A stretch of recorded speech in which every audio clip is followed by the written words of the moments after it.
네, 2020년 저희가 이렇게 여러분들을 만나 뵙습니다. 비대면 시대의 교회를 상상하다 컨퍼런스를 이제 시작할 텐데요.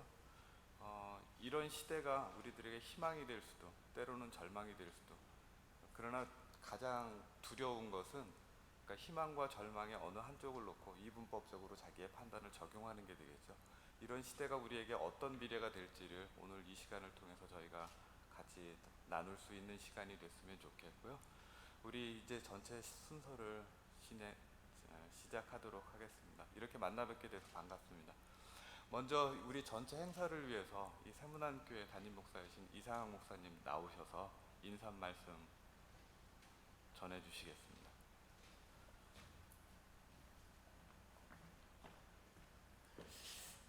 예, 원래 이 비대면 시대의 새로운 교회를 상상하다 세문안교에서 여러분들 함께 모시고 좋은 시간 갖기를 원했는데 상황이 여의치 않아서 이렇게 비대면으로, 그야말로 비대면으로 컨퍼런스를 시작하게 돼서 무척 아쉬움이 있습니다.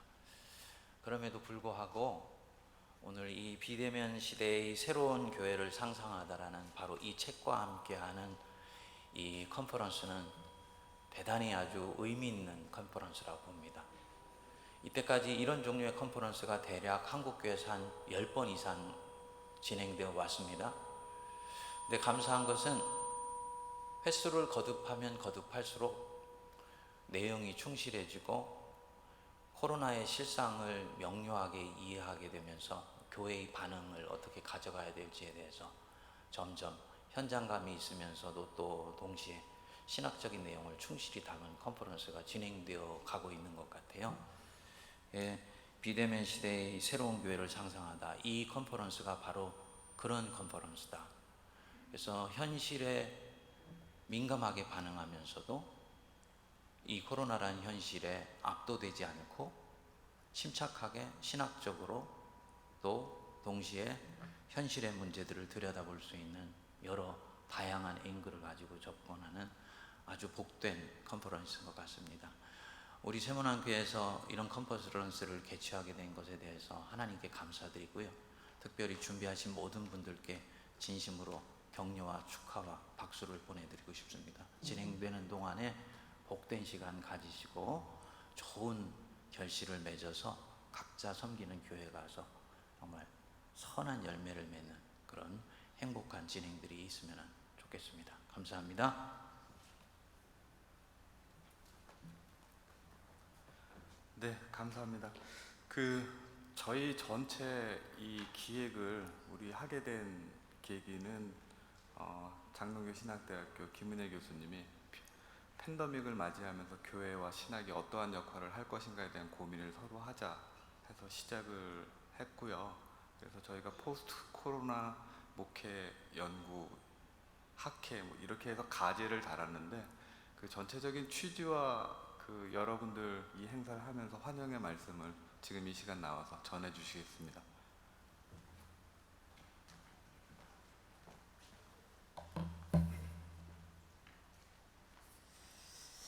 안녕하세요. 장로의 신학대학교 기독교와 문학과의 김은혜 교수입니다.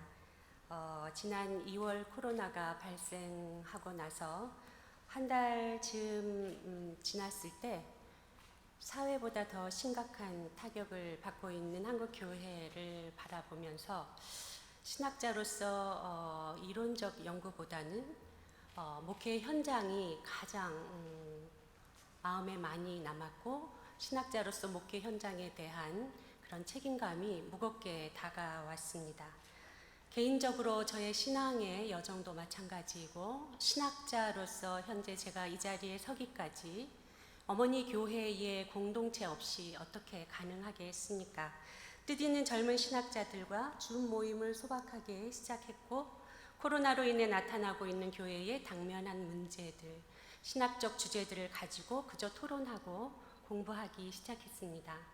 그 결과가 비대면 시대의 새로운 교회를 상상하다라고 하는 책으로 출간되고 오늘 여러분들과 함께 생각을 공유하는 온라인 컨퍼런스를 열게 되었습니다.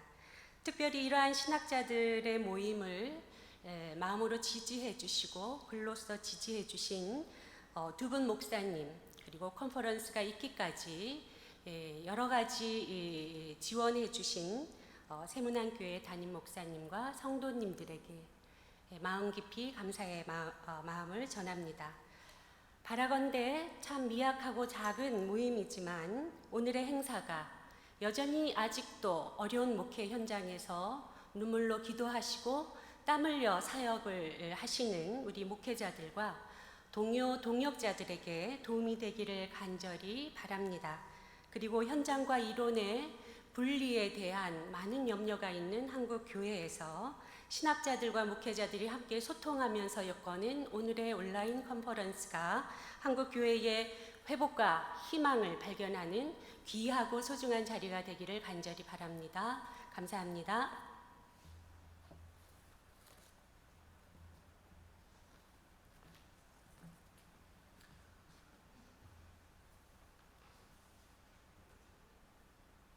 네, 그럼 전체 저희 순서를 이렇게 진행할 때 1부와 2부로 나눠져 있는데요. 1부 사회는 우리 장로교 신학대학교 성석환 교수님이, 2부는 성결대학교 윤영훈 교수님이 맡아서 진행을 하시게 됩니다.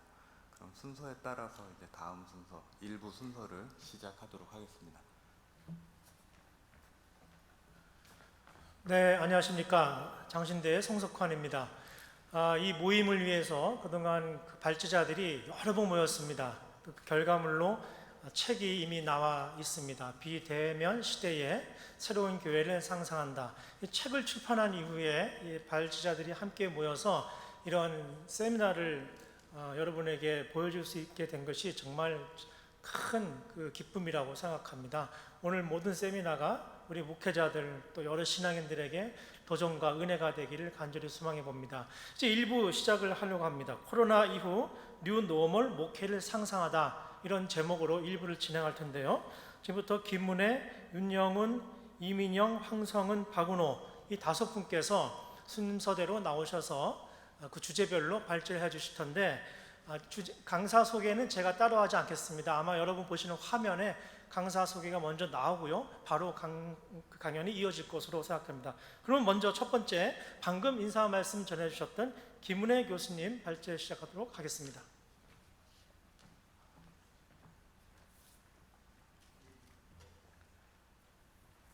안녕하세요. 반갑습니다. 첫 번째 강의를 맡게 된 김은혜입니다. 제 강의는 한 가지 질문에서 시작합니다. 비대면 시대에 과연 관계적 목회가 가능할까? 목회는 기본적으로 얼굴을 맞대고 접촉하고 만나면서 성도를 돌보아야 되는데, 비대면 온라인 예배를 통해서 정말 인격적이고 영적인 목회가 얼마나 가능할까입니다. 현장 목회자들의 고민이 날로 깊어져 가고 있고요. 또 젊은 사역자들이 예측하는 미래 목회도 어두울 때가 있고 때로는 절망적일 때가 있습니다. 그러나 우리가 잊지 않아야 할 것은 대면 예배가 중지되고 교회 모임 다양한 활동들이 팬데믹 시기에도 하나님은 이 세계를 사랑으로 돌보시고 우리의 예배를 받으시고 하나님의 은총 속에 세계의 모든 것이 연결되어 있다라고 하는 이 보이지 않는 세계가 우리의 실제임을 믿어야 합니다. 중요한 것은 할 수 있는데 하지 않는 것이 아니라 비대면 예배가 때로는 유일한 대안일 수밖에 없는 팬데믹의 엄중한 현실을 인식할 필요가 있습니다. 기독교는 생명을 살리는 종교이어야 되기 때문입니다. 동시에 저는 이 어려운 상황 속에서도 하나님께서 우리에게 기술 환경을 주셔서 얼굴을 대면하고 예배를 드리고 찬송을 드리면서 하나님께 영광을 돌릴 수 있는 이 상황이 참 감사합니다. 저는 코로나로 인해서 일어나는 현장에 목회자들이 그저 어쩔 수 없이 적응하거나 혹은 위축되지 않기를 바랍니다. 오히려 비대면 예배의 경험이 이미 다가온 미래 목회의 변화를 적극적으로 준비할 수 있는 소중한 경험이 되지 않을까. 사실 코로나 이후 나타나는 현상은 완전히 새로운 현상이라기보다는 현재 우리가 향유하고 있는 디지털 문화라든지 포스트 휴먼의 등장이라든지 4차 산업혁명의 시대가 코로나로 인해 가속화되고 광범위하게 더욱 대중화된다라고 하는 것입니다. 따라서 비대면 문화는 향후 정치, 경제, 사회, 문화의 중요한 트렌드가 될 것이라고 하는 예측을 이미 내어놓고 있습니다. 또 2030 시대는 불편한 대면보다는 불안한 비대면이 더 좋다라고 하는 삶을 영위해 나가고 있습니다. 우리가 생각해야 될 대단히 중요한 지점은 성도들의 일상의 변화는 성도의 신앙의 변화를 수반한다라고 하는 것입니다. 이제 대면 비대면에 대한 비생산적 논쟁을 접고 목회자들은 새로운 시대에도 변함없이 주의 몸된 교회를 세워나갈 수 있는 길을 적극적으로 모색해야 되지 않을까요? 코로나 이전, 훨씬 이전부터 사실 현대인들은 기술과의 긴밀한 관계 속에서 살아왔습니다. 기술 사회에서 접속에 과부하로 문제점을 검토도 해야 되겠지만 기술은 인간의 신체 증강과 지능 강화를 넘어서 이제 인간과 정서적이고 또 감정적인 교류를 시작했습니다. 여러분이 보고 있는 사진은 춘천의 별빛 마을 독거 노인에게 AI 로봇을 제공하고 함께 살아가도록 했습니다. 하루에도 몇 번씩 AI과 할머니는 대화를 나눕니다. 할머니 일어나세요. 할머니 약 드세요. 콜록콜록 오늘 공기가 탁해요. 창문을 열어주세요. 6개월 후 로봇과 함께 지낸 할머니들의 우울감은 많이 낮아지고 정서적으로도 적지 않는 도움을 받았다라고 하는 보고가 있습니다. 포스트 코로나 시대의 목회자들은 기술을 통해서도 다양한 정서적인 영적인 접촉의 가능성을 적극적으로 고려하면서 코로나 이후 새로운 목회를 다시 디자인해야 할 때라고 생각을 합니다. 사실 대면 접촉과 비대면 접속은 항상 같이 있어 왔습니다. 분명한 것은 코로나 이후 디지털 문화 시대에 비대면 사회를 지향하는 것은 더 이상 선택할 수 있는 것이 아니라 필수적이다라고 하는 것입니다. 엄밀한 의미에서 초연결 사회와 언컨택트 사회는 반대말이 아닙니다. 어쩌면 둘은 같은 방향을 향해 가고 있을지 모르겠습니다. 비대면 사회의 사람들 간의 접촉은 줄어들지만 데이터를 통한 온라인 연결과 교류와 때로는 시공간을 초월한 자유로운 소통이 그 어느 때보다도 활발하게 진행되고 있습니다. 우리가 기억해야 할 것은 비대면 예배는 분리나 중지가 아니라 관계 방식과 영적 접촉의 매체가 변화되고 있다라고 하는 것을 인식하는 것이 중요하지 않을까요? 2000년 전 유대 시대에 예수님께서 하나님 나라를 전하실 때 드레핀 백합화와 공중에 새가 없었다면 바다와 풍랑을 일으키는 변화무쌍한 자연 현상이 없었다면 예수님의 하나님 나라 전파와 기적이 가능했을까요? 마지막 만찬의 빵과 포도주와 식탁과 의자 제자들의 발을 씻기신 그릇들은 단순한 그저 도구가 아니라 하나님 사랑의 예수님 사랑의 표현을 적극적으로 하는 소중한 매체였다라고 하는 것입니다. 인간은 홀로 할 수 있는 것이 아무것도 없습니다. 포스트 코로나 시대에 목회를 적극적으로 재디자인하기 위해서 중요한 것이 신학적 변화입니다. 시간의 한계상 다 설명할 수 없고 여러분들이 이 책을 구입하시면 이 책에 자세히 쓰여 있으니까 참고하시기 바랍니다. 또 하나 여러분들과 함께 나누고 싶은 것은 포스트 코로나 시대의 경험을 교회의 긍정적인 변화의 기회로 만들기 위해서 제가 생각하기에는 목회자의 자세가 가장 중요하다고 생각을 합니다. 현재 일어나고 있는 이 수많은 변화에 대한 목회자의 영적인 진단은 바로 성도들에게 영적인 양식으로 제공되기 때문입니다. 이러한 의미에서 우리가 개념적으로 나누는 언택과 컨택, 현장 예배와 온라인 예배를 우열의 관계나 정상 비정상의 관계로 바라보는 자세는 시급히 수정돼야 한다고 생각을 합니다. 그 어떤 예배라도 하나님 앞에서 임시적일 수가 없고 그 어떤 예배라도 열등한 예배가 있을 수가 없기 때문입니다. 하나님 앞에서 드리는 예배는 언제나 온전한 예배이어야 하기 때문입니다. 목회자가 이미 반년을 훌쩍 넘어 진행되고 있는 언제 끝날지 모르는 코로나 상황을 긴급한 상황으로만 규정하고 예배와 교육과 선교를 임시 방편적으로 진행한다면 그것이야말로 목회적 사명을 유보하는 것이 아닐까요? 그저 예전으로 돌아가기를 기다리면서 성도의 교제와 이웃 사랑을 최소화시킨다면 이것은 코로나 이후에 더 심각한 영적 위기가 될 수 있다. 앞으로 교회가 참 어려워지겠죠. 재정적으로도 참 어려워질 거라고 생각합니다. 사랑하는 동역자 여러분, 사역자를 내보내는 대안을 선택하지 마시고 함께 고통을 분담하고 공존을 모색해 주시기를 간곡히 부탁드립니다. 사랑하는 동역자 여러분, 지금 우리가 눈물로 인도했던 성도들이 물밀듯이 빠져나가고 있습니다. 가난한 성도로 시작한 교회 이탈이 영적 접속과 접촉을 통해서 강력하게 신앙의 네트워크로 형성하지 못한다면 이 이탈은 가속화될 수 있지 않을까요? 목회자들은 온통 믿는 사람들로 둘러싸여서 살아가고 있지만 여러분 평신도의 6일의 삶을 한번 상상해 보시기 바랍니다.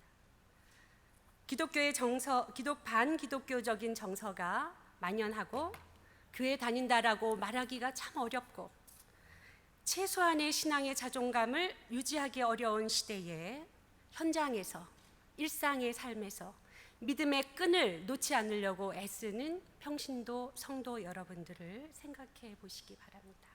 왜 목회자들이 팬데믹 현실을 더욱 적극적으로 분석하고 오히려 더 선제적으로 현재 사역과 미래 교회를 준비해야 할지 그 이유를 발견할 수 있을 거라고 생각합니다.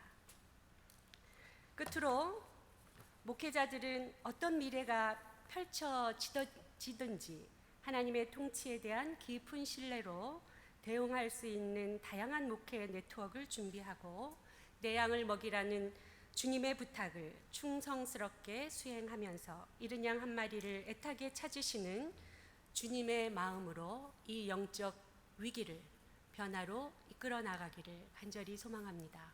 감사합니다.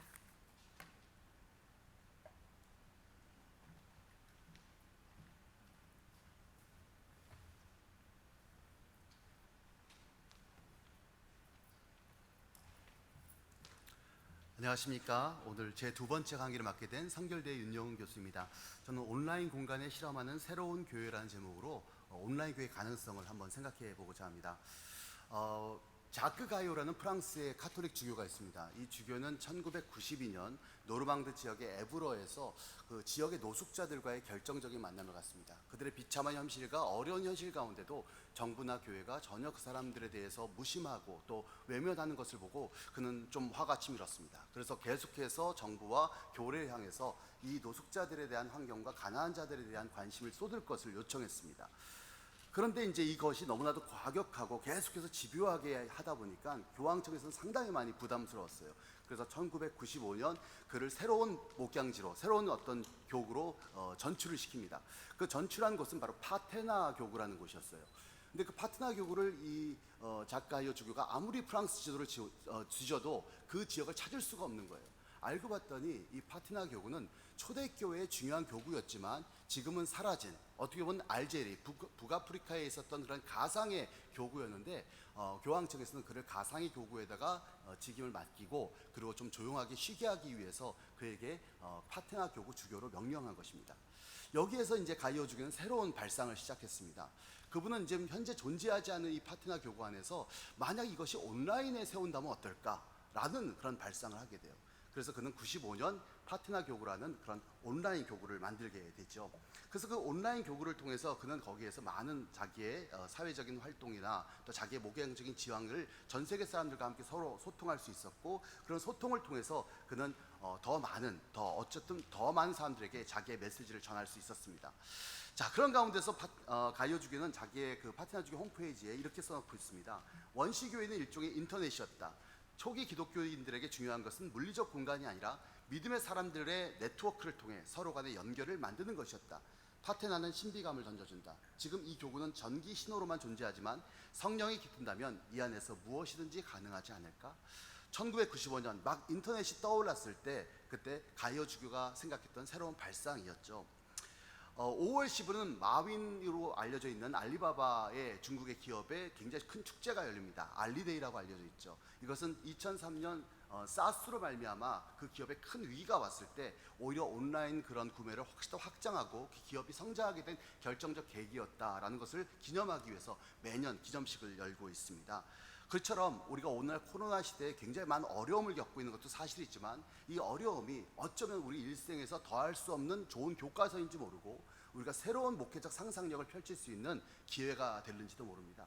온라인이 중요하다는 것은 우리가 매번 들었고 또 그것에 대해서 강조해왔고 나도 생각하고 있었지만, 막상 우리의 몸이 그것에 익숙하지 않기 때문에 설사 시도하지 못했던 것이었죠. 그러나 올해는 모든 교회들이 자이든 타이든 그 온라인 시스템에 접속하는 법을 배우게 되었다는 겁니다. 이걸 통해서 우리 교회가 새롭게 뭔가를 실천할 수 있는 방안을 만들어야 하지 않을까 생각해요.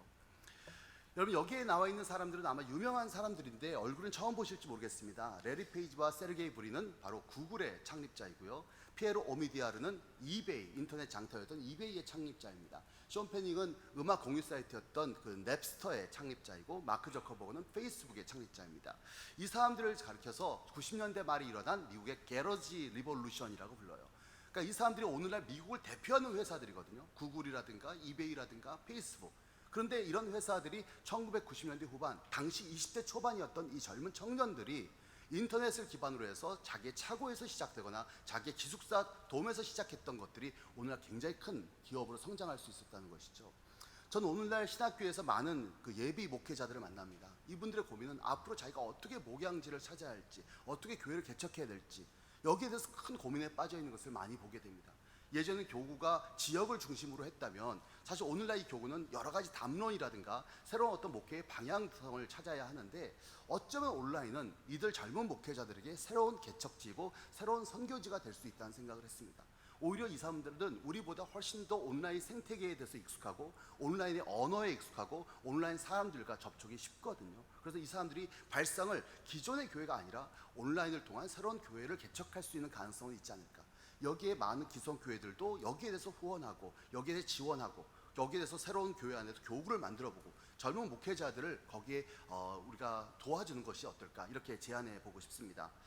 그런 부분 가운데서 브렌다 브래셔라고 하는 미국의 종교사회학자는 Give Me That Online Religion이라는 책에서 이런 말을 했습니다. 오늘날 온라인 데이팅과 온라인 마케팅이 설정됐던 그 시기부터 인터넷상에는 상당히 온라인 종교에 대한 많은 관심이 있었다. 온라인 종교의 사이트들이 있고 온라인 종교의 앱들이 개발되고 있다.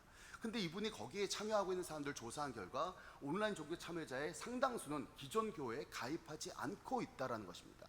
특별히 미국에 있는 Everyday Prayer라고 하는 기도 앱에는 불과 20%만이 기존 교회에 참여하고 있습니다. 그러니까 이것이 뭘 가리키는 걸까요? 사실 오늘날 많은 사람들이 점점 교회를 떠나지만 여전히 종교적인 관심, 여전히 구도에 대한 자기의 열정을 버리지 않고 있다는 겁니다. 문제는 우리가 기성교회가 이 부분을 그들에게 만족시켜주지 못하고 그들과 소통하는 법을 많이 잊어버리지 않았을까 하는 생각이 들어요. 우리가 지금 현재 온라인 서비스, 교회에서 오프라인에서 드리는 예배를 온라인에 중계하는 서비스를 해주고 있는 것이 대부분의 교회의 현재의 상태입니다. 하지만 앞으로는 이 발상을 온라인 처치라는, 온라인 교회라는 전문적인 어떤 사역으로 옮겨갈 필요가 있다고 생각해요. 그런 가운데서 주 타겟은 누가 될 것인가? 우리가 아까 김은혜 교수님도 말씀하셨던 가나안 성도라든가 또 그 외에 많은 어떤 사람들이 어쨌든 이 온라인 처치의 중요한 타겟이 될 거고, 또 젊은 사람들도 그런 가능성을 가지게 될 것입니다. 존 웨슬리는 세계는 나의 교구다라는 말로 유명합니다. 이건 단순히 세계의 선교를 위한 슬로건이 아니라 이 말은 당시의 교구 목회자들과의 마찰에서 나온 말이에요. I look up in the old world as my parish. 나는 왜 네가 남의 교회 와서 5개 설교를 통해서 이렇게 부흥 집회를 하느냐에 대해서 그분은 이렇게 말했습니다. 난 전 세계가 나의 교구라고 여긴다. 그때도 아까 공간에 대한 또 장소에 대한 그런 논쟁이 있었던 것이죠. 그 이후 존 웨슬리는 감리교 운동을 크게 펼쳐갈 수 있었습니다. 그렇다면 온라인 교회는 기존의 오프라인 교회가 차별화된 콘텐츠와 커뮤니티로 이루어져야 된다는 것이죠.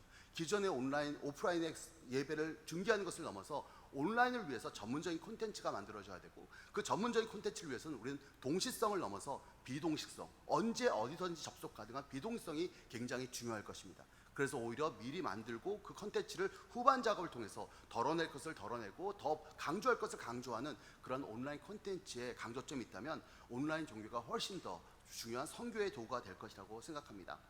그런 가운데 저는 사이버 스페이스는 가능성의 공간이라고 생각해요. 보통 가능성은 긍정적인 의미로 쓰이지만 거기에는 부정적인 부분도 있고 돌발 사항도 있고 예기치 못한 수많은 갈등들도 발생할 수 있습니다. 수많은 질문들이 있을 겁니다. 그러나 그 모든 가능성을 넘어서 우리는 이 사이버 스페이스를 통해서 새로운 선교적 확장이 있기를 바랍니다. 이상입니다.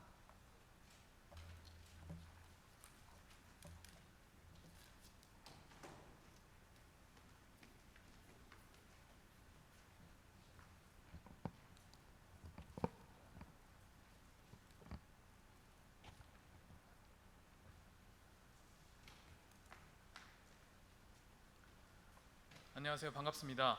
저는 비대면 시대의 새로운 교회를 상상하다 세 번째 순서를 맡게 된 이민영이라고 합니다.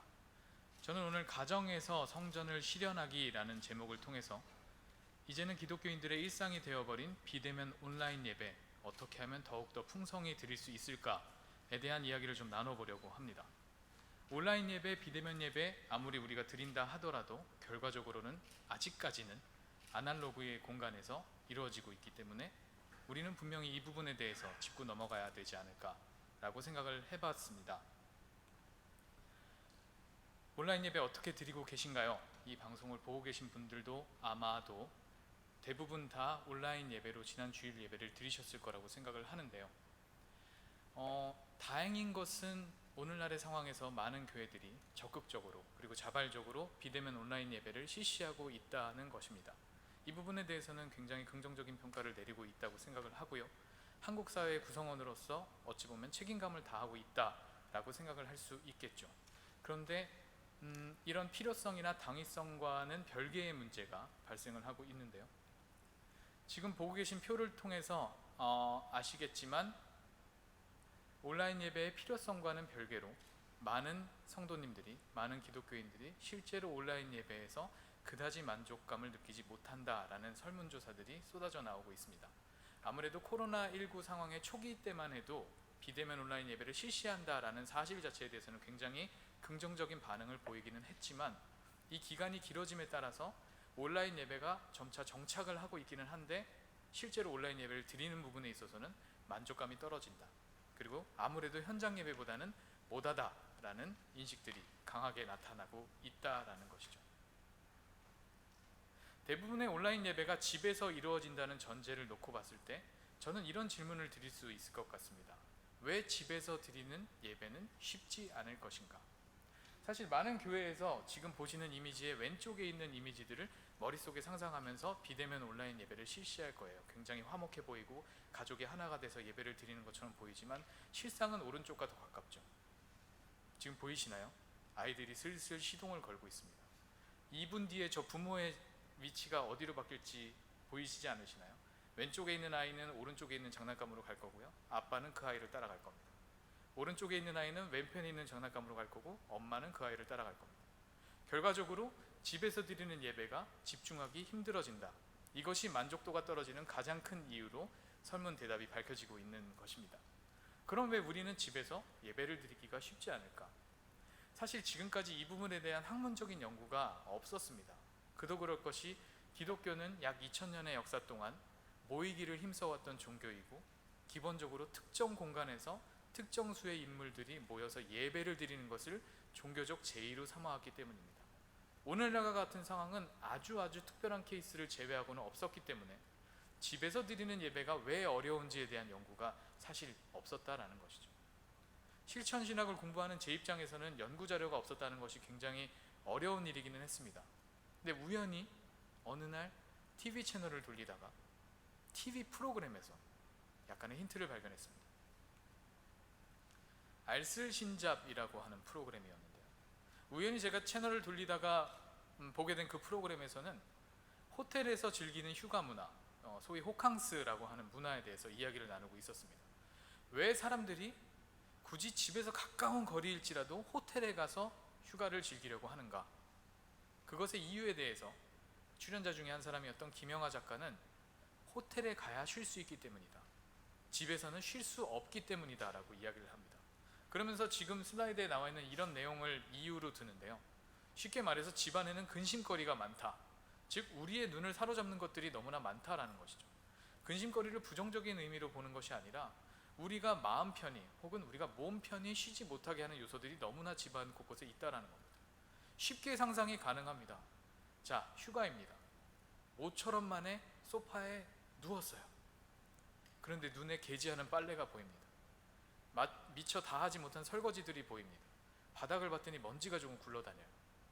어떻게든 그것을 못 이기는 척하고 난 보지 않았어 라고 생각하고 몸은 움직이지 않을 수 있지만 마음은 너무나 불편한 거죠.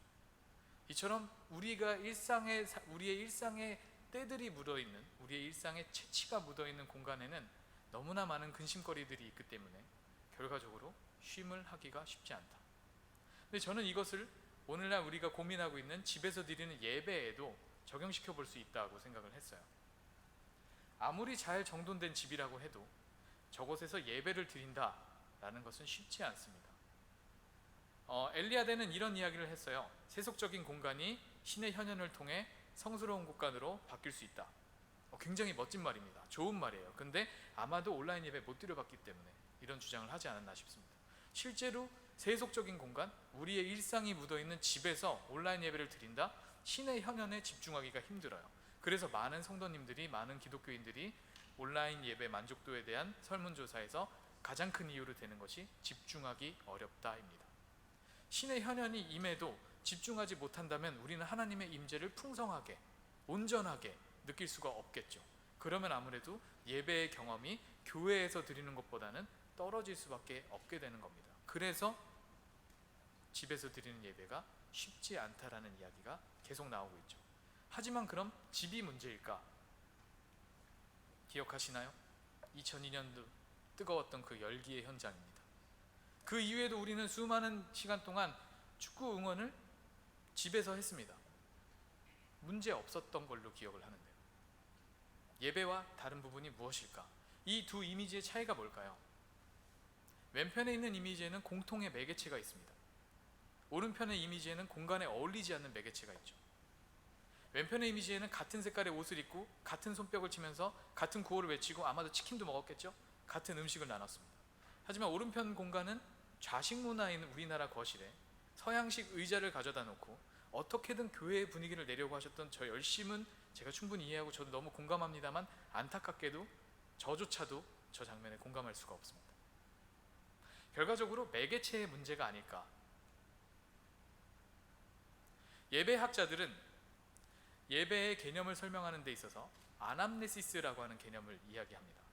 아남네시스란 과거에 우리가 가지고 있었던 공통의 기억을 현재에서 재현함으로 해서 그 재현을 우리가 경험할 때 온전한 예배가 드려진다라는 의미이죠. 그리고 이 아남네시스에 있어서 굉장히 중요한 것 중에 하나가 바로 매개입니다. 예를 들어 성찬을 예로 들었을 때는 빵과 포도주가 굉장히 중요한 매개체가 되는 것이죠. 마찬가지로 우리가 집에서 예배를 드릴 때에도 우리의 기억을 재생시킬 수 있는, 우리의 기억을 재현할 수 있는 어떠한 매개체가 있다면 우리는 조금 더 풍성한 온라인 비대면 예배를 드릴 수 있지 않을까. 그래서 제 글에서는 집에다 가족용 제단을 한번 만들어 보는 것은 어떨까라고 제안을 해봤습니다. 이걸 이제 이상하게 생각하시면 이상하게 들리실 수도 있겠지만 기독교의 오래된 전통입니다. 저기다 초를 켜놓고 아침마다 저녁마다 기도를 할 수도 있을 것이고요. 사랑하는 가족들의 사진을 올려다 놓고 아침마다 저녁마다 그 가족들을 위해서 기도를 할 수도 있을 겁니다. 그리고 성경책을 펴놓고 저곳에서 성경 말씀을 묵상할 수도 있겠죠. 우리 가정의 일정한 공간을 성스럽게 꾸며놓는 것, 그 매개만으로도 우리는 비대면 온라인 예배를 드리는 우리의 일상의 공간을 조금 더 거룩하게 만들 수 있지 않을까. 더 나아가서 같은 향의 초를 쓴다면 어떨까? 같은 색깔의 옷을 입어본다면 어떨까? 절기마다 집안의 데코레이션을 색감을 좀 통일해 본다면 어떨까? 이렇게 우리는 아날로그적인 요소를 바꿔가면서 비대면 온라인 예배를 조금 더 풍성하게 만들 수 있지 않을까라고 생각을 해봅니다. 오늘이라는 예배라는 책에서 T.C. 해링턴 워렌은 이런 이야기를 합니다. 기독교인들은 진리를 하루의 평범한 결에 대고 문지르는 법을 배워야 한다. 오늘날과 같은 상황이야말로 우리는 하루의 평범한 결에 진리를 대고 문지르는 법을 배워야 하지 않을까요? 어쩔 수 없이 비대면 온라인 예배를 드리는 것과 비대면 예배를 풍성하게 드리는 것과는 큰 차이가 있습니다. 부디 이 책에 나온 내용들을 통해서 여러분들이 깊은 성찰을 하시고 앞으로 비대면 온라인 예배를 드림에 있어서 조금 더 풍성한 하나님의 임재를 경험하실 수 있게 되기를 기대해 보겠습니다. 감사합니다.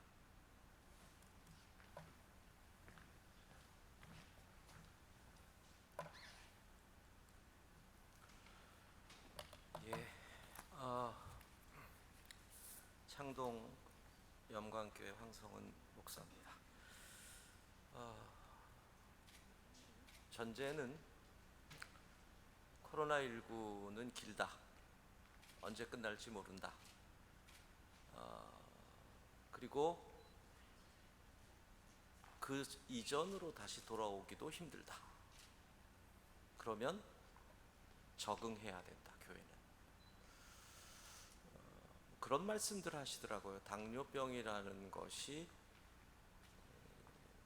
치유가 안 되는데 처음 걸렸을 때 몸을 잘 관리하면 도리어 건강하게 오래 살 수 있는 병이다.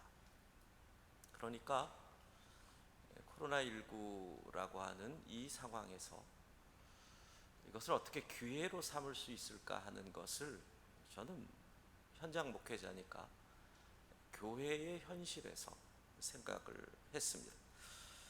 우리 교회 상황으로 이야기를 했고, 그리고 우리 교회가 지금 실제적으로 적용하고 있는 부분입니다. 그러니까 좀 이론보다는 좀 실제적인 이야기가 될 것 같습니다. 저는 한국 교회가 가지고 있는 큰 문제 중에 하나가 뭐라고 할까요? 율법주의화. 그 율법주의화의 대표적으로 우리에게 나타난 것이 바로 주일이 안식일화 되었다는 것이죠. 그러니까 안식일화 되다 보니까 여러 바리새적인 분리의 현상이 나타납니다. 그러니까 주일과 다른 날이 분리가 됩니다. 그리고 교회 안과 교회 밖이 분리가 됩니다.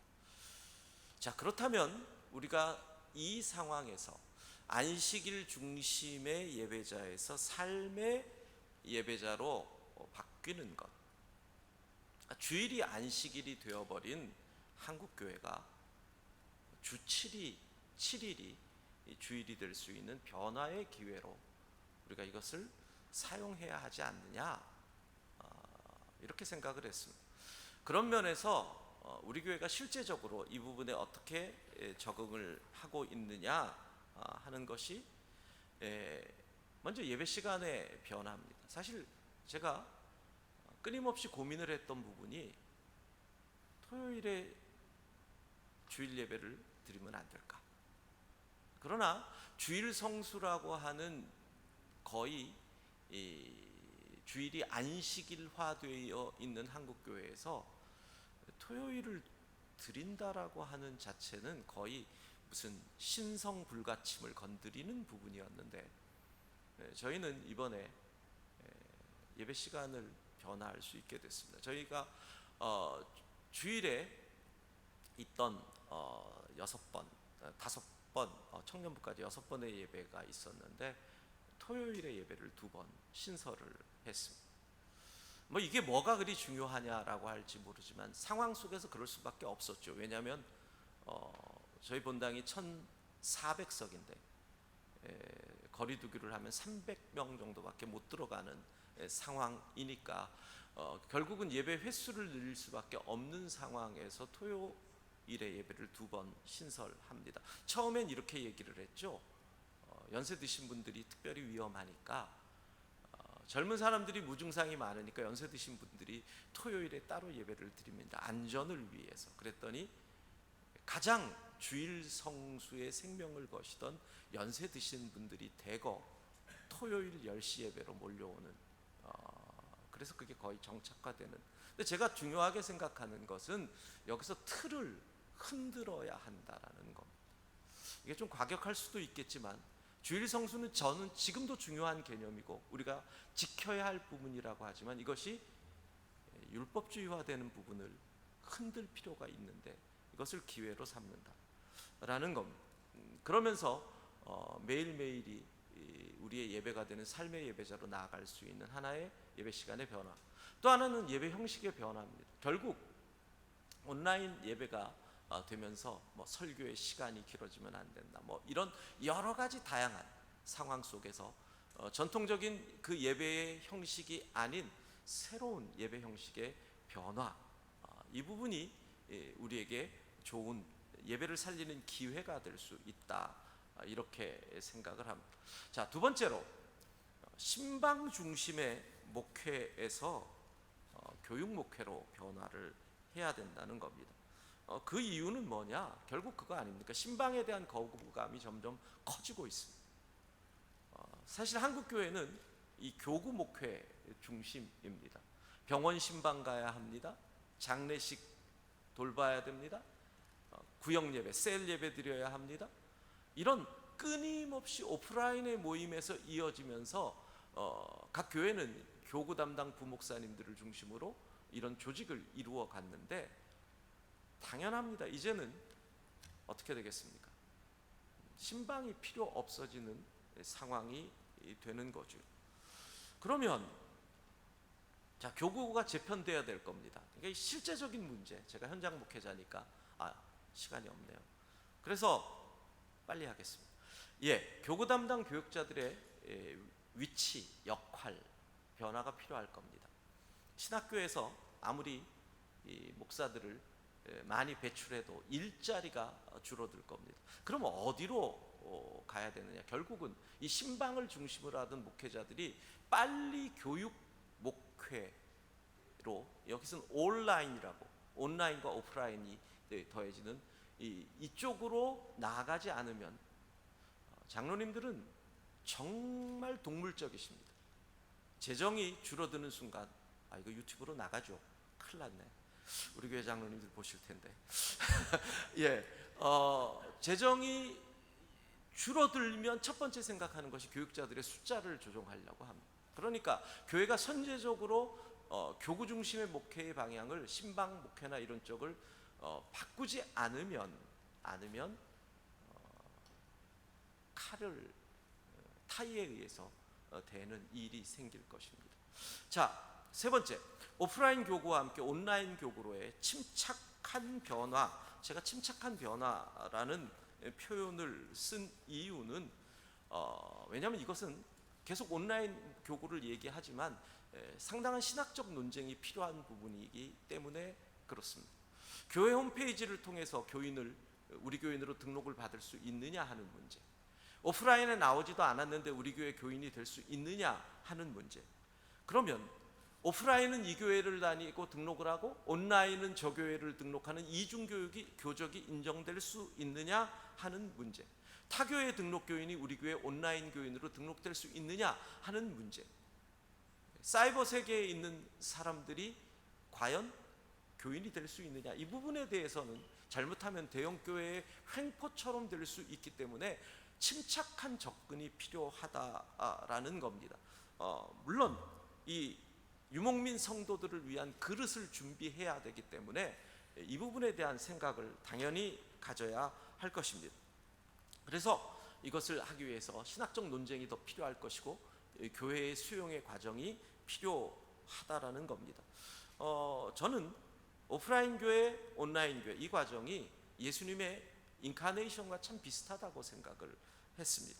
성육신하시고 승천하시고 성령을 보내주신 이 과정 속에서 예수 그리스도의 어떤 성령의 교통하심이 온라인으로 이어지는 이 시대의 모습과 비슷한 것이 아닌가. 그 다음에 구체적으로 온라인 플랫폼을 교회에서 계속 만들어내야 할 것입니다. 우리 교회도 그걸 준비하고 있는데 그리고 온라인 헌금 실제적인 문제입니다. 청년들은 전혀 안 하거든. 청년들은 어차피 세상은 캐시리스 사회로 바뀝니다. 나라는 정부는 현금 없는 사회에 대한 끊임없는 욕심을 가질 겁니다. 왜? 캐시 만드는 비용 안 들어갈 거고 현금이 없는 모든 사이버 머니가 움직이면은 세금을 탈세를 막을 수 있기 때문에 그리고 모든 돈이 사용되는 것에서 정부의 통제에 있기 때문에 정부는 캐시를 없애려고 하는 이 종이돈을 없애려고 하는 유혹에서 끊임없이 나갈 겁니다. 그러면 어느 날 교회는 어쩔 수 없이 헌금을 온라인으로 할 수밖에 없는 세상이 오는데 이게 저는 10년 후로 생각했는데 코비드19가 바로 당겼습니다.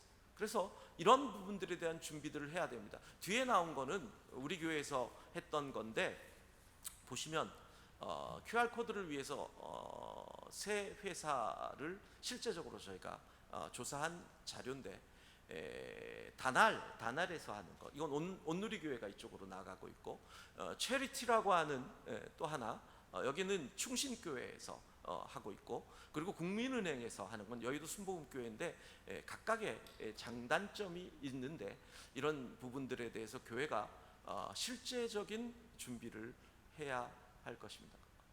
중요한 것은 언제나 그렇듯이 기회입니다. 변화되면 이것은 기회입니다. 감사합니다.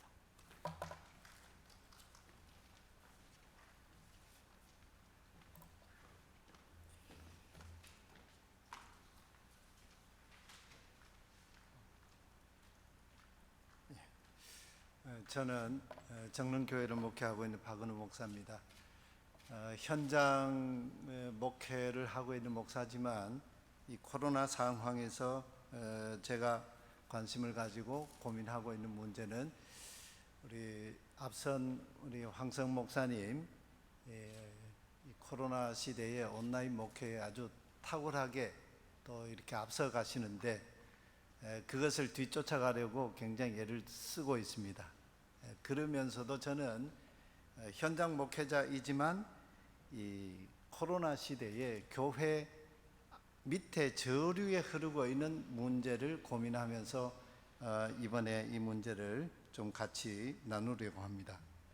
아시는 대로 작년 2019년 11월 말에 중국의 어느 한 지역에서 전염성이 아주 큰 질환에 걸린 한 사람이 베이징으로 왔다.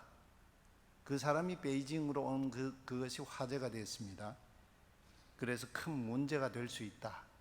이런 얘기 귀퉁이 아주 작은 소식이 기사가 떴습니다.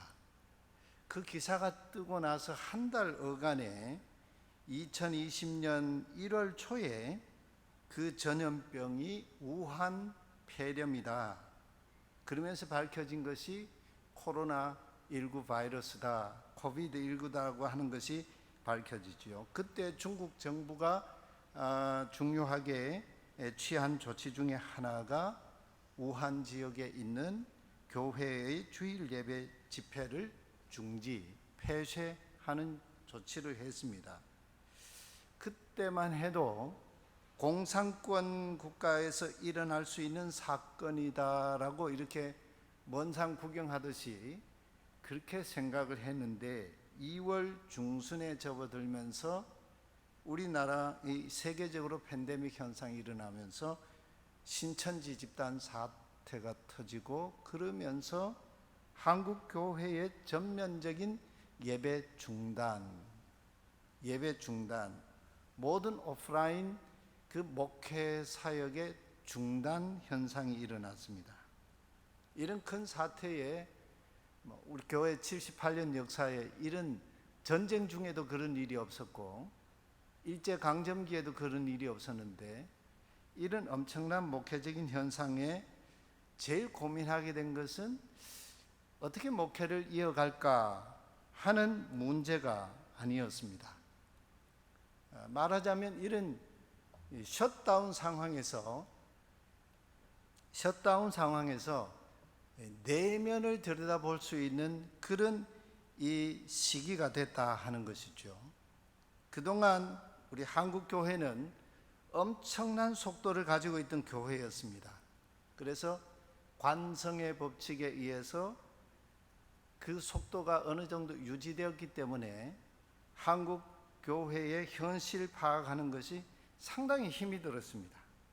근데 코로나 상황에서 2020년을 가만히 들여다보니까 역산을 해봤습니다. 어느 시점인가 2020년이 미래학자들은 2005년부터 한국교회 골든타임 10년을 얘기했습니다.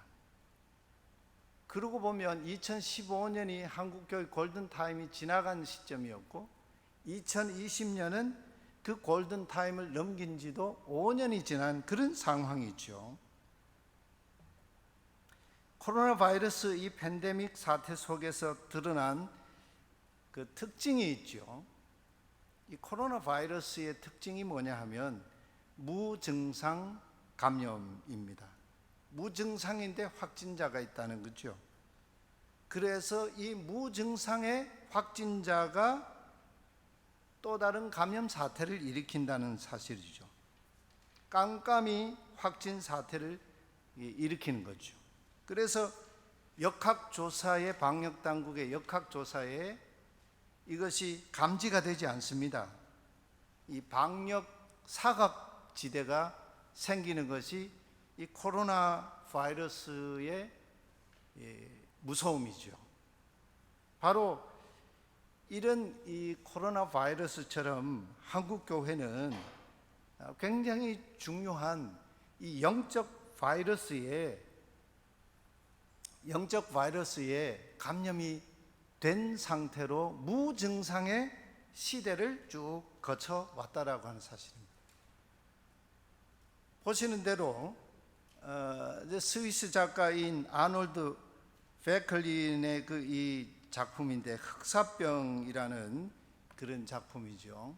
그 흑사병이 걸리면은 사람이 아주 새까맣게 이렇게 증상이 나타나면서 죽음을 맞이했습니다.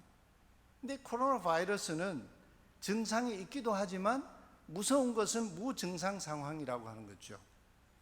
그런 측면에서 우리 한국 교회는 코비드-19 사태에서 한국 교회 내면을 다시 보게 됐는데 이 코로나19 바이러스 사태 이전에 최소한 2005년부터 말한 골든타임 그 시기부터 15년 전부터 이미 한국 교회는 오늘 교회가 가지고 있는 현상적인 그런 영적 바이러스가 감염되어 있었고 한국 교회 안에는 예수님 늘 말씀하셨던 것처럼 바리새인의 누루, 헤롯의 누루, 사두개인의 누루 이런 영적 바이러스 누룩이 만연되어 있었다라고 하는 사실이죠.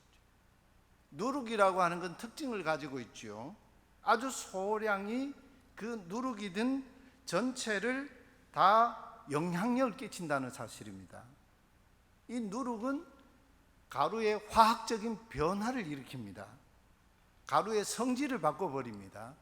그리고 맛을 바꿔버리죠. 궁극적으로. 이런 누룩이 한국 교회 안에 있었다는 거죠. 물론 예수님의 비유 중에 천국 비유, 여자의 그 누룩 비유에서는 그 누룩이 굉장히 긍정적인 측면에서 얘기를 하고 있죠. 한국 교회 안에 만연된 만몬, 성장주의 누룩, 정치 권력적인 누룩 또는 종교인의 누룩 이런 누룩들이 한국 교회 안에 많이 있습니다. 이 코로나 바이러스 문명사적인 변화의 축이라고 볼 수 있는데 비대면, 비접촉, 사회적 거리두기 그러면서 새로운 일상이다. 이런 뉴노멀을 얘기하는데 저는 거기에 퀘스천 마크를 붙이고 싶습니다. 우리 사회 현실로 다가와 있는 이 뉴노멀이라고 하는 것이 과연 노멀한 것인가? 이 문제에 질문을 던지지 않을 수 없다는 거죠. 우리가 아신 대로 지금 우리 사회는 21세기 신인류인 포너 사피엔스들의 등장한 시대입니다. 이 포너 사피엔스는 스마트폰을 쓰면서 정보를 획득하고 획득한 그 정보를 복제 이론으로 통해서 자기 생각으로 바꾸고 자기 생각을 가지고 그것을 자기의 삶의 가치로 여기는 사람들 아닙니까?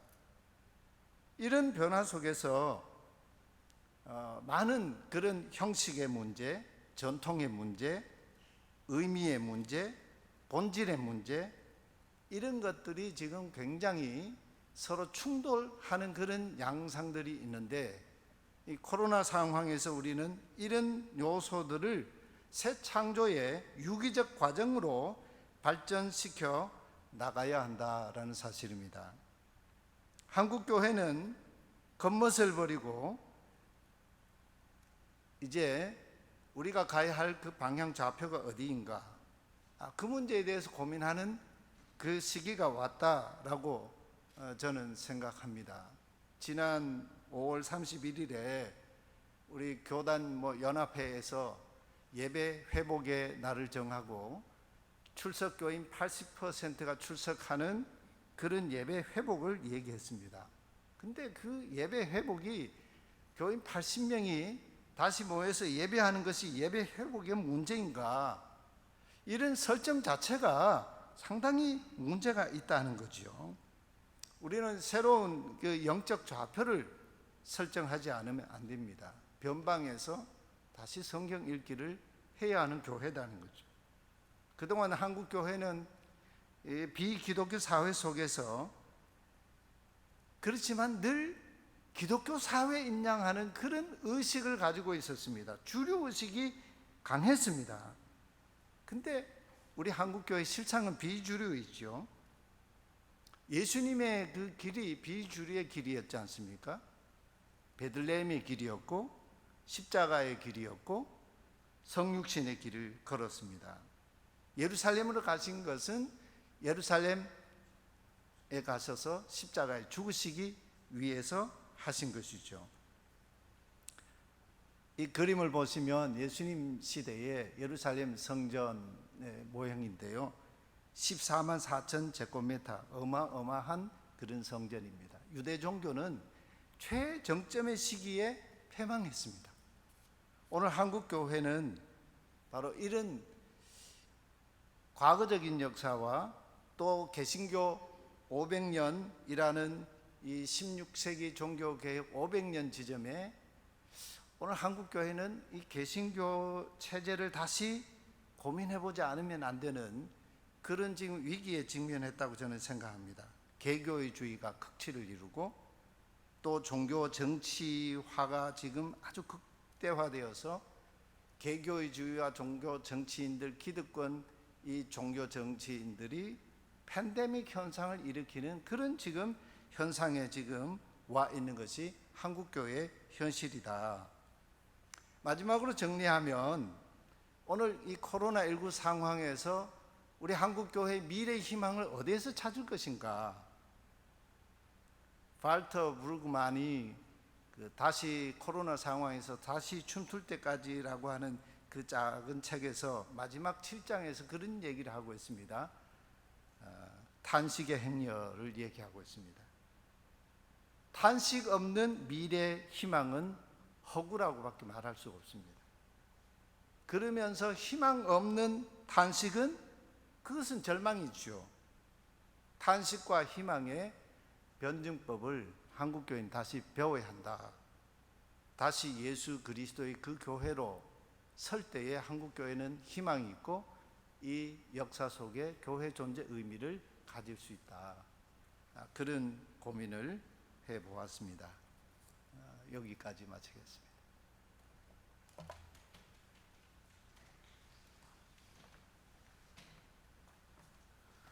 네, 지금부터 일부 발제하시는 우리 패널들을 모시고 토론을 잠시 진행하도록 그렇게 하겠습니다.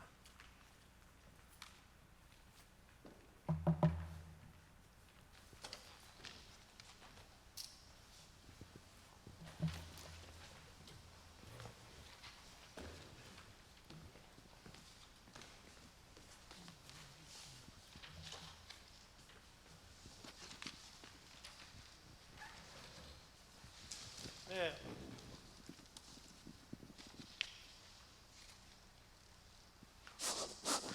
네, 일부는 특별히 그 코로나19 상황에서 목회적으로 어떻게 우리가 새롭게 대응을 해야 되는가에 포커스를 맞춘 그런 순서들이었습니다. 지금 온라인에서 좀 올라온 질문들을 제가 정리를 해 보니까요, 이런 질문이 있습니다. 그래서 아마도 이거는 목사님 두 분께서 좀 응답을 해주시는 게 좋겠다는 생각이 듭니다. 코로나19가 확산되던 초기에 대부분의 목회자들이 갑작스러운 상황에 굉장히 당황스러워했던 것을 기억합니다. 돌이켜보건대 두 분 목사님께서는 목회자들이 이런 게 정말 준비가 부족했구나 했던 부분, 가장 준비가 부족했던 것이 어떤 것이었을까? 예, 이렇게 한번 질문이 올라왔습니다. 혹시 목사님 예. 뭐 준비는 다 부족했는데, 그러니까 저희 교회 같은 경우는 제가 이제 2015년도인가요? 메르스가 올 때 갑자기 그런 위기 의식을 느꼈습니다. 메르스 사태가 더 퍼지면 교회 문을 닫을 수 있겠다, 이런 생각을 2015년에 하고, 그 해에 정책당회 때 온라인 시스템을 갖춰야 합니다. 그래서 저희는 사실 2015년에 그 준비를 해놨고, 굉장히 사실 빠르게 하신 거예요. 그러니까 메르스 때 혹시라고 생각을 했던 예. 겁니다. 근데 예.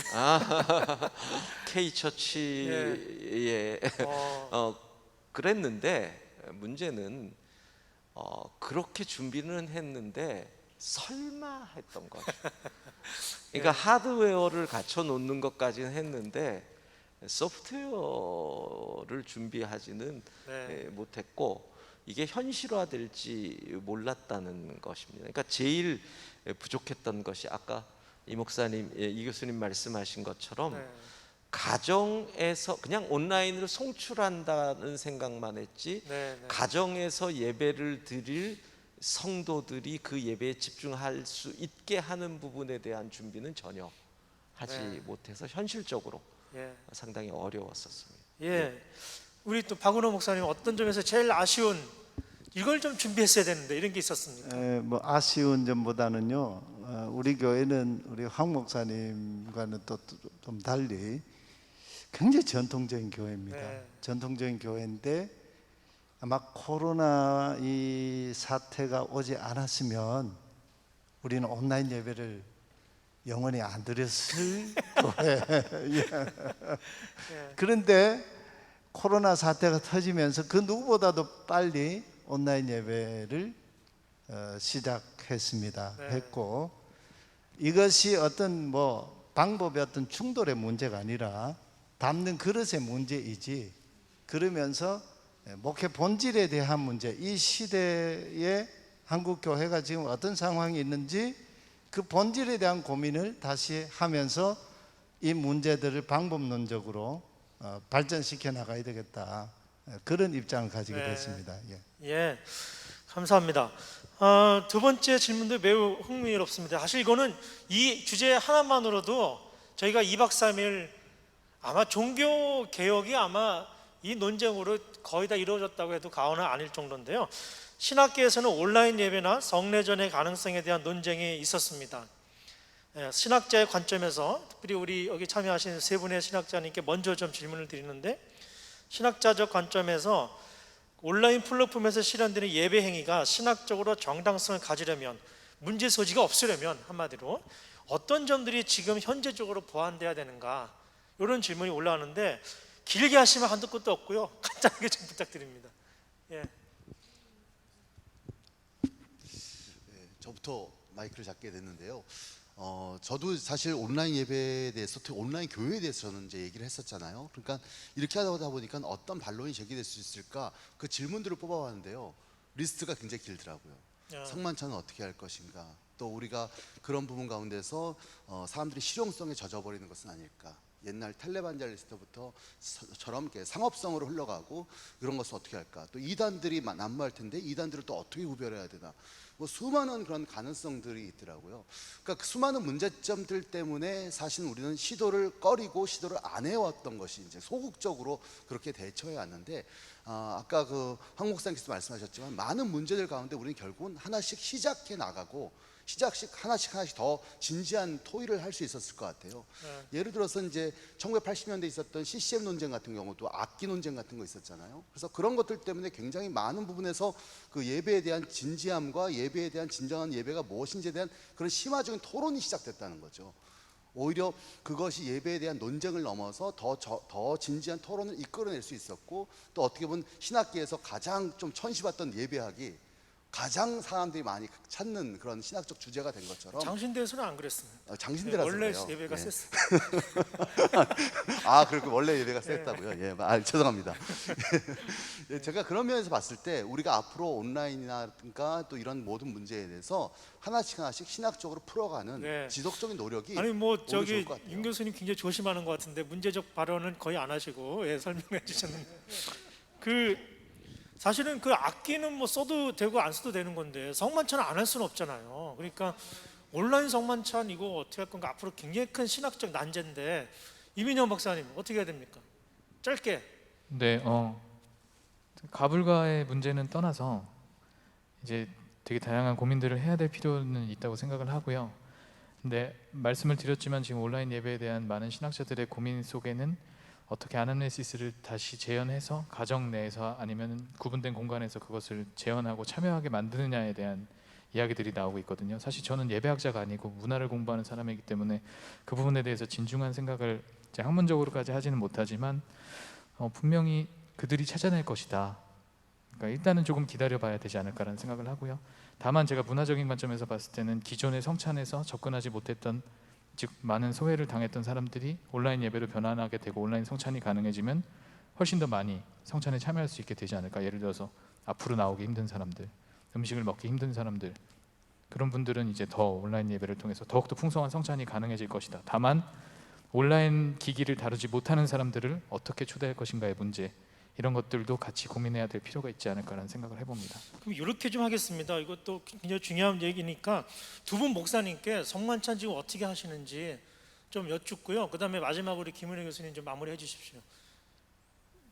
예, 뭐 이번에는 박 목사님. 저는 개인적으로 온라인 성찬에 대해서 방법론적으로 열어야 된다, 그런 생각을 가지고 있습니다. 그런데 목회 현장에서는 시간이 좀 필요합니다.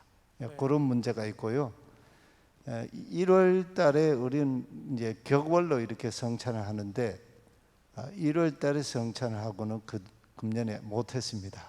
근데 성찬을 늘 할 때는 몰랐는데 이 성찬을 하지 못하니까 이 성찬의 그 소중함과 그 무게가, 그 갈증이 지금 뭐 제 안에서뿐만 아니겠죠. 굉장한 그 갈증이 굉장히 큰 갈증으로 지금 다가옵니다. 이 문제를 빨리 풀어야 되는데 고민이 되고 있습니다. 네. 그럼 황 목사님, 지금 박은호 목사님께는 사실은 황 목사님 발제하신 그 멘트를 따라 얘기한다면 침착한 적용을 말씀해 주신 셈인데 목사님 어떠십니까? 저희는 올해 아직 성찬을 못했습니다. 예. 저희가 1년에 저희는 세 번 하는데, 그러니까 고난 주간까지 하면 4번인데 9월에 계획을 했었습니다. 올해 네. 계속 못 하다가, 그러니까 어떻게 하려냐면 이제 성찬 떡과 잔을 개인용으로 다 만들어서 네.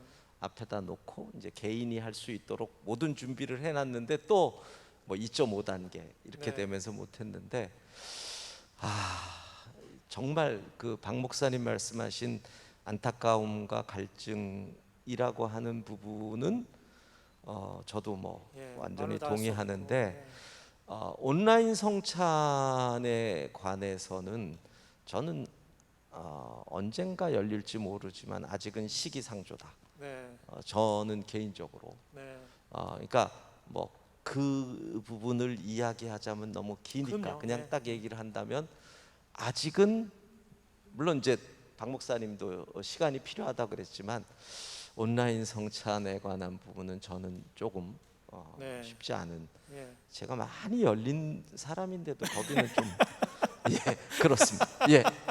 네, 우리 김은혜 교수님 좀 이 문제에 대해서 좀 소결론, 결론은 아니고요. 하여튼. 네, 예. 네. 제가 결론을 내릴 위치는 아닌 것 같고요.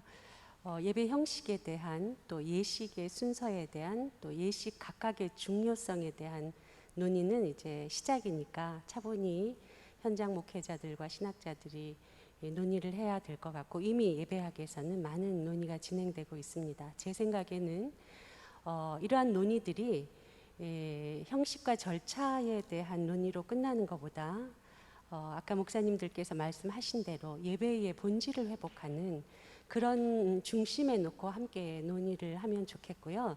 사실은 찾아가는 임종에 있는 분들에게 찾아가는 세례를 이미 하고 있었고요. 또 간단한 예찬의 과정을 하고 있었습니다. 아까 제 강의에도 이야기했지만 할 수 있는데 안 하는 것이 아니라 물론 목사님들께서 말씀하신 심정은 제가 100번 이해가 됩니다. 예수님께서 몸을 입고 오셨기 때문에 살갑게 피와 살을 나누는 이런 성찬의 중요성을 우리가 잊지 않아야 되겠지만 이제 팬데믹이라고 하는 특수한 상황에서 우리가 축도를 할 때 온라인을 넘어서 하나님의 영이 임하시고 가정에 현현하시는 하나님에 대한 고백이 가능하다면 언젠가는 실시간으로 방역이 안정된 상황에서 함께 그 간단한 키트를 나누어서 한다고 한다면 인간적인 생각을 넘어서 신령과 진정으로 예배를 드리는 그 백성들에게 하나님은 예전과 동일한 그런 은혜를 내리지 않을까 그런 희망을 가지고 있습니다. 예, 많이 동의할 수 있을 만한 그런 말씀해 주셨습니다. 이제 마무리 질문을 드리겠습니다. 여기 우리 교수님들 또 신학교에서 다 가르치시는 선생님들이시고 우리 목사님들 또 앞으로 이제 새로운 교육자들이 리크루트 돼야 되고 목회하시는 현장에서는 또 특별히 이러한 기술적인 면에서 등등 팬데믹 상황에서 대처 가능한 능력을 구비한 사역자를 찾는 일도 또 새로운 과제일 것 같긴 합니다. 그래서 마지막 질문은 포스트 코로나 시대의 신학생들이 무엇을 준비해 하기를 기대하시는지. 왜냐하면 지금 우리 온라인으로 시청하는 많은 분들 중에 학생이 많습니다. 우리 선생님들이 다 동원했거든요. 학생이 많은데 앞으로 그 다음 목회를 위해서 뭘 준비해야 될지를 한 말씀만 짤막하게 나눠주시면 오늘 마무리하겠습니다. 저는 아까도 잠깐 말씀을 드렸지만 그 어떤 목회하는 방법론 폼의 문제, 뭐 전통의 문제, 그리고 미닝의 문제, 에센스의 문제, 이런 것들이 서로 충돌하는 문제가 아니고 이런 것들은 다 유기적으로 발전적으로 계속해서 새 포도주는 새 부대에 넣어야 둘이 다 보존된다 하신 예수님 말씀처럼 발전적으로 이 문제를 끌어안고 풀어가야 된다. 뭐 그런 생각을 합니다. 네. 예, 아니 마이크 잡으시면 그냥 하세요. 예. 네, 아직 앞으로 신학생들이 뭘 준비해야 되겠습니까? 네, 저는 조금 이렇게 아날로그적인 인간이어가지고요. 디지털 기술을 배우는데도 조금 많이 느린 편이고, 솔직히 말씀드리면 조금 두렵기는 해요. 디지털로 다 넘어간다는 게 과연 가능할지도 모르겠고, 오늘도 우리가 이야기를 나눴지만 온라인 예배 결국 아날로그 공간에서 하고 있고, 아직까지는 아날로그에서 벗어나지 못하고 있는데 너무 빨리 다 넘어가려고 하는 것은 아닐까? 그래서 지금 목사님께서 말씀하셨지만 본질을 조금 더 열심히 공부를 할 수 있는, 그리고 그 안에서 뭐 디지털 쪽으로 가시던 아날로그 쪽으로 가시던 둘 다를 같이 병행을 하시던 그런 것들이 이루어졌으면 좋겠다라는 생각을, 그래서 오히려 저는 돌아갔으면 좋겠다라는 생각을 하게 됩니다. 우리 윤 교수님. 저도 제 강의에서 그런 부분을 얘기를 했었는데요. 사실 저희가 뭐라고 얘기하지 않아도 그들이 방법을 길을 찾아낼 거라고 저는 기대합니다. 오히려 저희가 얘기해 주는 것이 오히려 더 방해가 될 거라는 생각을 하게 되고요. 그다음에 그러니까 어떻게 보면 이제 기존에서는 그러니까 우리가 기본을 알려주고 이런 전통들을 알려주면 그 전통에 맞게 우리 신세대 목사님들이 자신들의 길을 찾아낼 거라고 저는 기대를 합니다. 네. 그리고 이제 그 대신 저는 신학교에서 좀 커리큘럼 개혁이 필요하다는 생각이 들어요. 아, 네. 어떻게 보면 옛날 19세기 커리큘럼을 20세기 선생들이 21세기 학생들에게 가르치고 있는 이 시스템은 좀 과감한 변혁이 필요해서 학생들이 정말 원하고 공부할 수 있는 넓은 그런 어떤 풀들을 우리가 만들어낸다면 더 좋을 것 같다고 생각합니다. 네, 김 교수님 뭐 신학생 예. 우리 그럼 황 목사님께 뭐 마이크 뭐 그 완전히 뭐 코로나 19 시작된 다음에 각 교회 전도사님들이 영상 전도사가 됐다, 뭐 이런 전문가가 됐다, 뭐 이런 얘기를 들었는데 뭐 그런 건 기술이니까요. 그러니까 이건 저의 개인적인 생각인데 저랑 같이 사역을 할 사람을 뽑는다면 좀 그 젊음과 그 나이에 맞는 기존 질서에 좀 깨트리려고 덤비는 사람이 있었으면 좋겠어요. 좀 발칙. 저희는 당연하죠. 발칙한 전도사들. 그래가지고 저는 그렇게 늘 얘기를 합니다. 제가 우리 교회 목사님들, 동역하는 목사님들한테 내가 담임 목사로서 당신들이 할 일이 두 가지인데, 하나는 교회에서 여러분들의 사역에 방패막이가 되겠다. 두 번째, 이제 어디로 앞으로 나아가야 할 길을 도와주겠다. 그거는 내가 확실히 하겠다. 제가 늘 하는 얘기니까 뭐 그런 건 괜찮고, 좀 그냥 순응하지 않고 좀 덤벼들고 깨트리고 이게 아니다 싶으면 소리도 지르고 좀 그랬으면 좋겠습니다. 나는 그런 신학생이라면 함께 하고 싶은 생각이 있습니다.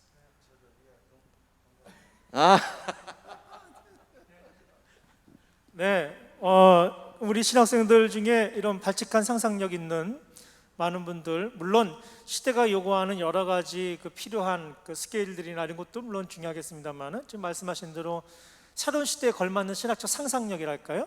이런 것들이 좀 도전적으로 잘 구비돼서 과감하게 좀 새로운 교회를 상상하고 실천하는 그런 노력들이 필요하지 않겠나. 목사님들 말씀 종합해 보면 그런 것 같습니다. 네, 감사합니다. 지금 실시간 댓글이 무지 올라와 있는데요. 저희 제한된 시간 때문에 다 다루지 못하게 되는 것을 양해 바라겠습니다. 이것으로 1부의 토론을 마치도록 하겠습니다. 감사합니다.